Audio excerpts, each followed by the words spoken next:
నితీష్ తివారీ దర్శకత్వంలో తెరకెక్కుతున్న రామాయణం మూవీకి 4,000 కోట్ల బడ్జెట్ పెడుతున్నారన్న సంగతి తెలిసిందే. అయితే 4,000 కోట్లు పెట్టే విషయం రామాయణంలో ఉందా? రాముడు ది పెర్ఫెక్ట్ మ్యాన్, కోపాన్ని జయించిన పరాక్రమవంతుడు.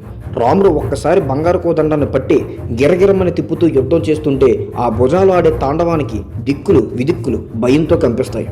యుద్ధాన్ని ఆ రేంజ్లో డైరెక్టర్ చూపించడానికి, ఆ ఎలివేషన్ చూపించడానికి ప్రపంచంలో the best technicians and A R Rahman and Hans Zimmer లాంటి మ్యూజిషియన్స్ కావాలి. ఇంకా ఒకే ఒక్క రాముడు 1:12 నిమిషాల్లో 14,000 మంది రాక్షసులను చంపాడు.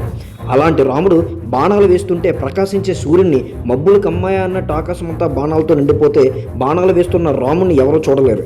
రాముడు వేస్తున్న బాణాలు మాత్రమే కనిపిస్తాయి. కొంతమంది రాక్షసులు కాలిపోతారు, మరికొంతమంది తెగిపడిపోతారు. 3 బాణాలు ఒక్కసారి వేసినందుకే బాహుబలి ఈ రేంజ్లో ఉందో అర్థమైంది. అలాంటిది రాముడు 13 బాణాలు ఒకేసారి సంధిస్తాడు. ఇలాంటి ఒక క్యారెక్టర్ సినిమాలో చూపించాలంటే ఇక మీ ఊహకే వదిలేస్తున్నాను. అంతేకాకుండా రామరావణ యుద్ధం ఒక రిచ్ క్లాస్ పూర్ క్లాస్కి జరిగే యుద్ధంలా నాకు కనిపించింది.